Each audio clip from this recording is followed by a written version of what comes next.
북한경제 SBS 경제부 김범주 기자와 함께합니다. 어서 오십시오. 네, 안녕하십니까. 예, 안녕하세요.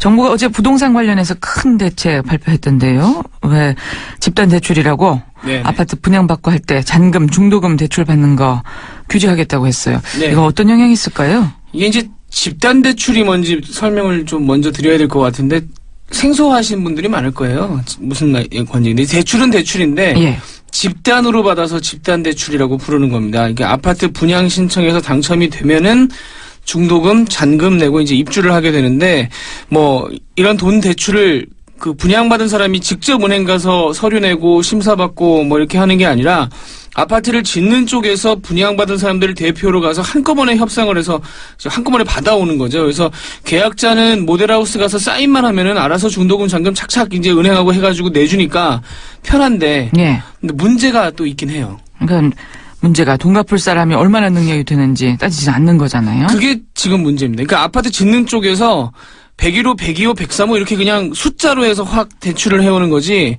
뭐 박팔복 씨, 김만수 씨 이렇게 개인적으로 이게 얼마나 지금 상황이 어떤지 이걸 평가하는 게 아니거든요. 근데 그럼 못 갚을 수도 있는 거고 나중에 문제가 될 수도 있는데 심지어 지금 금액을 무제한으로 빌려줍니다. 제한이 없이. 그러니까 정부가 올해 다른 대출은 이러한저러한 규제를 하고 있는데 집단 대출은 여러 군데서 위험할 수 있다. 심지어 이제 한국은행에서도 이거는 좀 막아야 되는 거 아니냐 이런 얘기를 하고 있는데도 조이질 않고 있었어요. 근데 네. 이제 올해 늘어난 대출이 그래서 절반 이상이 이 집단 대출로 지금 늘어나고 있는 집단 상황입니다. 대출이었군요. 그러니까 이 뭐 규제 안 하는 것은 부동산 시장 불씨 꺼뜨릴까봐 걱정해서 그런 건가요? 이게 그런 측면이 없다고 얘기를 못하죠. 왜냐하면 경제 지표가 요새 나오는 거 보면 수출, 소비, 뭐 투자 다 안 좋은데 사실은 부동산만 조금 불이 붙어 있는 상황이거든요. 그러니까 예. 집단 대출을 끊을 수가 없는 거죠. 근데 그래도 너무 심한 거 아니냐. 특히 요새 강남 재건축이 정말 천정부지로 치솟고 있는데 이런 거 대책 안 세울 거냐 이런 얘기를 하니까 이제 어제 규제안을 내놓은 겁니다. 예. 그럼 많이 대출을 줄이기로 했어요? 단도직입적으로 말씀드리면 이 부동산 시장 쪽에서는 앓는 소리를 하는데 지켜보는 사람 입장에서는 규제는 했지만 사실은 아주 큰 영향이 과연 있을까? 왜냐하면 아까 이제 금액이 무제한이라고 말씀드렸잖아요. 네. 금액에 대해서 이제 제한을 하는 건데 서울하고 광역시는 얼마냐면 한 사람한테 6억 원까지 빌려준다는 거예요. 6억 원? 네. 네. 그러니까 서울의 올해 평균 아파트 분양가가 옛날식으로 치면은 평당 2,200만 원이거든요. 근데 이제 25평 분양받으면은 5억 6천.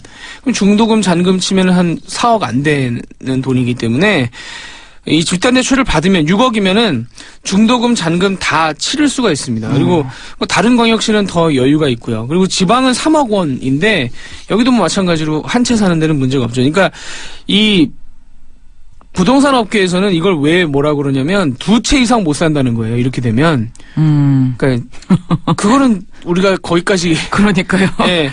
그러니까 집을 사서 들어가고 싶은 실수요자들한테는 이게 별로 제한이 아닙니다. 예. 그러니까 이제 웬만하면 뭐 다 감당할 수 있는, 예. 다 살 수 있어요. 예. 이 정도면. 그러니까 근데 뭐 실수요자들한테까지 막아야 되느냐? 뭐 그거는 인정하고 넘어가도록 하고. 정부가 사실은 이거도 하고 내세운 게 강남 재건축 집단 대출 규제입니다. 사실은. 이건 어떤지 그럼 봐야 되겠죠. 그러니까 강남은 하지 마, 안 돼 이런 건 아니고 예. 금액을 정했어요.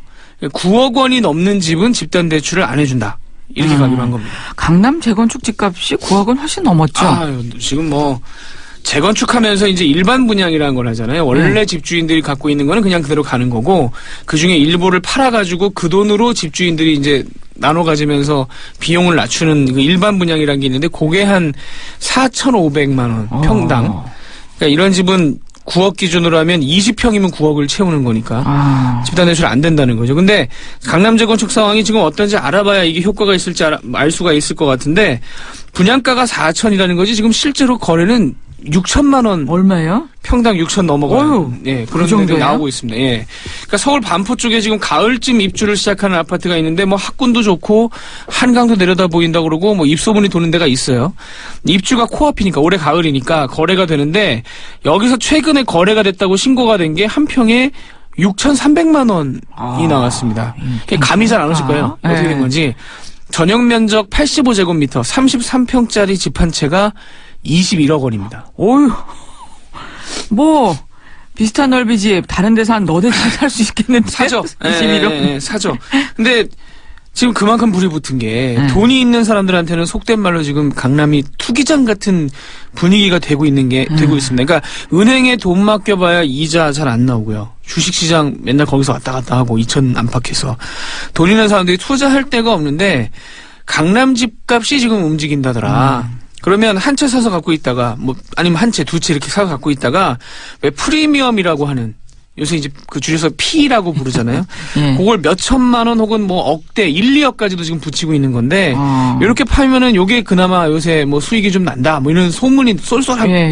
이런 소문이 돌거든요. 그러면 이런데 지금 한 채에 21억인데 이런 거 사는 사람들 중에 집단 대출로 돈 빌려서 들어가는 사람이 뭐. 있긴 있겠지만 얼마나 될까? 다른데 뭐 좀 더 있고 여윳돈도 있고 그런 사람들이 지금 사실은 그렇죠. 많이 낀 게 예. 문제라는 거죠. 21억 원짜리 집 사라면 아무래도 그 정도 재력은 있지 않겠어요? 예. 그러니까 오히려 그 강남에도 예. 옛날에 집을 한 채 사둔 건 있는데 살다 보니까 뭐 그냥 거기 사는 거지 나는 현금은 없는 뭐 이런 또 집주인들도 분명히 있거든요. 나는 여기 살았고 재건축해도 여기 살 건데 집단 대출을 받아서라도 나는 여기 좀 살겠다 라는 사람들이 이런 경우가 있는 건데 이런 사람들은 오히려 이번 조치로 재건축 들어갈 때 집을 지키기가 어려운 오히려 실수요자들은 예. 그러니까 아까 얘기한 집단 대출이 필요 없는 알부자들이 이제 이런 집들도 또 거둘 수가 있는 그런 상황인 거죠. 그래서 전문가들 중에서도 걱정하는 목소리가 있는데 이미 투기장 비슷하게 됐는데 이번 집단 대출 대책 정도로 과연 잠잠하게 할 수 있겠나. 이미 뭐 현장에 있는 부동산들 중에는 별 효과 없을 거다 이렇게 얘기하는 벌써부터 그런 얘기가 나와요. 그런 목소리가 예. 꽤 되는 거고요.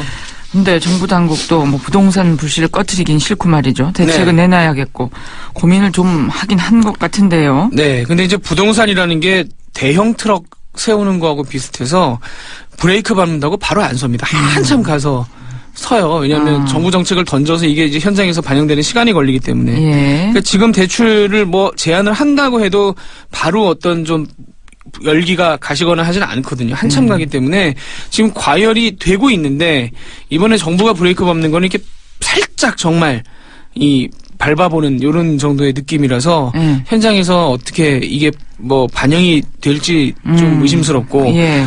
그러니까 다른 방법 강남의 문제라면 예를 들면 분양권은 당첨되고 1년 안에는 못 팔게 돼 있거든요. 예. 법적으로. 근데 지금 그게 공공연하게 팔리면서 프리미엄이라는 게 붙어서 돌아다니면서 문제가 되는 거고 심지어는 그 분양하는 업체가 미분양 처리 비슷하게 해서 그걸 가지고 와서 얹어서 팔고 업체가 얹어서 판다는 얘기까지 지금 나오고 있는 상황이기 때문에 단속하지 않아요, 근데? 한다고 하죠. 뭐 50명 공무원 들어갔다 오는데 아직 단속했다는 얘기가 안 나옵니다. 그러니까 브레이크를 걸려면 이런 거를 실질적으로 잡아내고 집단 대출도 더 위험해지기 전에 실효성 있게 실수요자들이 뭐 무리 없이 집을 살 수 있는 한도에서 막아준다는 거 책임 있게 좀 대책을 세워야 될 것 같은데 어제 대책을 내놓은 거 보면은 집단 대출 막자고 하니까 막긴 하는데 불씨를 꺼트리기 싫다라는 꺼트리면 안 되겠다. 이해는 합니다. 이해는 하는데 이제 그런 의지가 너무 강하게 보여서 올해 보내고 내년으로 일단 보자 이렇게 되면 올해는 대책 안 나오는 거거든요. 이게 좀 걱정이 좀 그러면 많습니다. 저는 좀 걱정이 된다 네, 하는 네. 말씀이시군요. 예. 깐깐경제 김범주 기자였습니다. 잘 들었습니다. 네, 감사합니다.